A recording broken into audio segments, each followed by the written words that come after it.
conversar agora com o senador José Medeiros. Senador, boa noite, seja bem-vindo. Boa noite, Igor. Fica à vontade. Prazer imenso receber o senador aqui no Passando a Limpo. Senador, como é que está o ambiente em Brasília com o novo presidente interino Michel Temer, às vésperas aí da votação? Como é que está este sentimento, este clima em Brasília? Então, eu sinto um clima de expectativa e uma expectativa boa. Aquele sentimento de que agora vai, que tem algo bom para acontecer no ar. Eu sinto e principalmente a expectativa no plano da economia. A gente sente que as pessoas estavam para baixo, não sabia, a economia não parava de derreter, não parava de descer, nunca chegava ao fundo do poço. E agora já a gente sente que tem um novo sentimento e alguma coisa boa sendo esperada. Expectativa de votos pró-impeachment, na casa de 60, 61? Como Exatamente, a gente está contando com isso lá, em torno de 61 votos. Agora, o pós, como é que o Congresso, senador, está pensando, e o senhor está lá representando o estado de Mato Grosso, no pós-impeachment, caso aconteça, e o presidente Michel Temer, que está em exercício, está interino, seja o presidente de fato até o final do mandato. Pensa-se numa agenda positiva para o Brasil? Se conversa isso, inclusive, com os senadores que eram situação, que hoje são oposição? Exatamente. Nós temos um desafio muito grande que eu até tenho comparado esse momento que o Temer vai viver ao momento que o governador Pedro Táxi começou a viver desde o dia que assumiu o mandato. Porque, tal qual o governador aqui, o Temer está recebendo uma herança maldita em termos de economia, em termos de todos os cenários. Ele herdou uma grave crise econômica, uma grave crise política e com um passivo trilionário. Essa que é a grande verdade. Rombos de toda sorte e a casa toda desarrumada. Então tem que fazer uma concertação entre os poderes, que está tudo arrebentando. Tem ainda a variável da Lava Jato, que é uma variável que ninguém sabe que pode acontecer, mas que tem que ser colocado também nesse caldo político.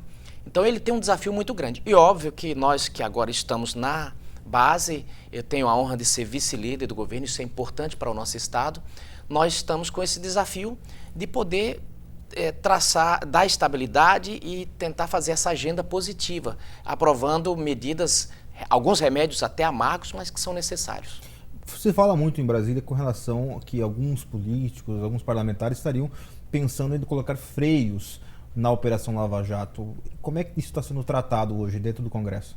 Olha, nós vimos pelas gravações que saíram de alguns parlamentares se posicionando, notadamente Jorge Viana, algumas do Romero Jucá, outras do próprio presidente, emitindo opiniões e é até natural que emitam opiniões, até porque foram citados, tem alguns até já com abertura de processo, de pedido de inquérito abertos, mas o que tem de verdade mesmo é o seguinte: a Lava Jato ela é um trem que saiu da primeira estação e só vai parar na última estação, com várias estações pelo meio, já estamos parece que na 32ª, não é?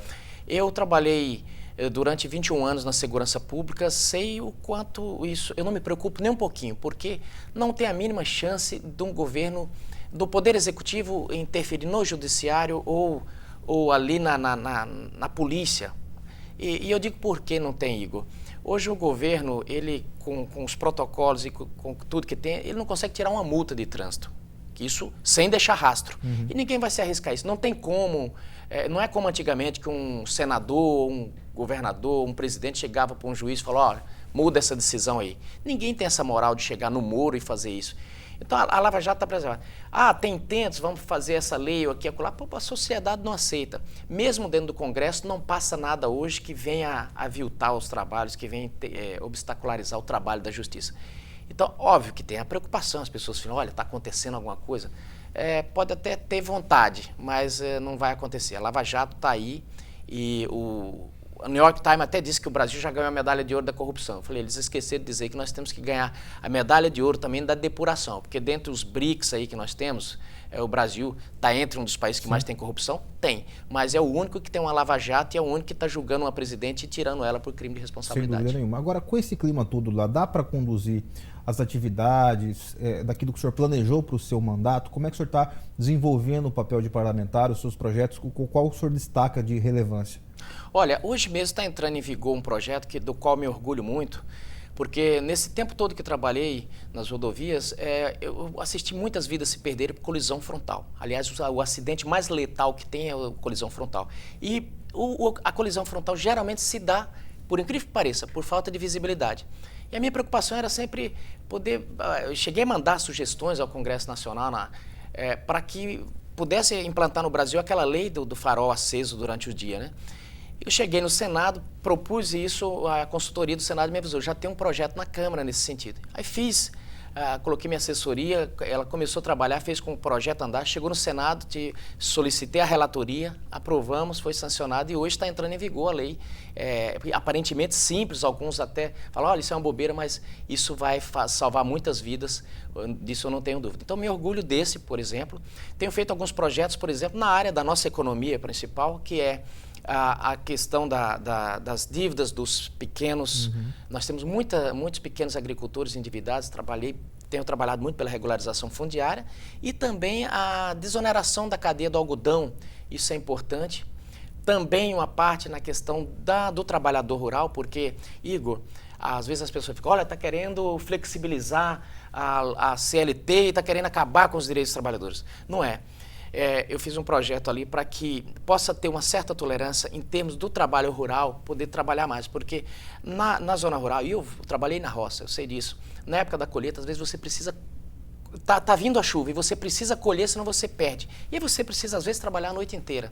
E aí vem a legislação que, de repente, fala, olha, o trabalhador não pode trabalhar mais que isso. Então, a gente, no sentido de flexibilizar, ou através de banco de hora, enfim, mas criar uma autorização para que possa se precisar, trabalhar mais, fazer mais horas extras. É uma coisa que o trabalhador rural quer, é necessário, então tem projeto também nesse sentido. Então, a gente tem... Agora, todo esse trabalho legislativo, ele foi um pouco impactado por essa agenda do impeachment. E de uma forma coletiva, né? Exato. Em todos os parlamentares podemos perceber isso. Agora, a gente percebe, acompanha na mídia, que depois que tomou posse o presidente interino Michel Temer, o governador aqui de Mato Grosso, Pedro Táxi, esteve com ele já diversas vezes. Algumas do senhor acompanhando, como parlamentar de Mato Grosso. Como é que está este relacionamento da bancada federal com o governador e também com o presidente? Está mais estreita depois que houve essa mudança na presidência da República? E é uma pergunta mais objetiva. Michel Temer está sendo bom para Mato Grosso? Essa é a pergunta que a população faz. E aí, o Michel Temer do PMDB, partido adversário do governador, está sendo bom para Mato Grosso, Michel Temer? Foi duas coisas muito interessantes. Primeiro, mudança de perfil. O Temer tem um perfil totalmente diferente da ex-presidente. E também uma coisa que ajudou, por incrível que pareça, e aí é uma particularidade do nosso governador. O Temer é constitucionalista, o nosso governador é um constitucionalista. E por incrível que pareça, o Temer foi professor do nosso governador. E a relação dele também com a bancada é muito boa. Então nós já tivemos várias vezes em reuniões e levando as nossas dificuldades e levando, inclusive, podendo contar para ele, e ele ouviu, ficou encantado quando o governador mostrou as potencialidades de Mato Grosso, quanto o Mato Grosso contribui para o Brasil. Há poucos dias ele usou numa fala dele, numa entrevista dele, uma fala que ele ouviu do governador aqui, que é o tanto que a agricultura contribui, o tanto que Mato Grosso contribui para a balança comercial brasileira. Então, assim, mudou assim da água para o vinho. Eu não tenho dúvida que isso vai trazer frutos para o nosso estado. Aliás, já trouxe. Recentemente, o governador Pedro Táxi, numa das reuniões com Michel Temer, que a gente, nessa discussão toda de RGA, toda a bancada, e eu principalmente me esforcei muito no sentido, as pessoas, eu sou servidor público, e muitos me cobravam, você tem que fazer uma declaração estarrecedora, vamos dizer, contra o governador. Eu falei, não é essa a maneira de eu ajudar o servidor. A maneira de eu ajudar o servidor e ajudar Mato Grosso é eu tentar trazer recursos para pagar, porque não existe bom pagador sem ter dinheiro. E aí, lógico, a gente fez diversas reuniões e numa dessas reuniões o governador procurou. Primeiro, ele puxou à frente a discussão das dívidas dos estados para poder fazer aquela negociação. Em segundo lugar, também mostrou a particularidade que Mato Grosso tinha uma diferença em relação aos outros estados. Por quê? Mato Grosso tinha um legado da Copa. Exato. o melhor, uma herança maldita da Copa. Aquele não legado, que é um VLT que corta a cidade aí. E a dívida, né, que está aí para pagar, né? E a dívida sem tamanho. Está a obra por terminar e a dívida para pagar. E ele mostrou para o ministro Padilha, numa dessas reuniões, dizendo, olha, além dessa negociação, nós precisamos ter um tratamento diferenciado a essas sedes. Ele acabou ajudando não só Mato Grosso, devido a essa relação, como todos os estados sedes, porque todos esses ficaram com esse legado maldito da Copa do Mundo. Senador, questão política. Vira e mexe, os sites apresentam seu nome como um possível candidato a prefeito na cidade de Rondonópolis. Passa isso para sua cabeça? O senhor foi convidado? Está organizando isso ou não existe essa possibilidade? Então, fui realmente convidado. Há já bastante tempo que está sendo ventilado isso. É um orgulho para qualquer pessoa ser prefeito da sua cidade. Eu que vim do Nordeste com 3 anos de idade, a Rondonópolis me acolheu, Mato Grosso me acolheu. Seria uma honra muito grande, mas tudo tem seu momento. A própria Bíblia diz que tudo tem seu tempo debaixo do céu, né?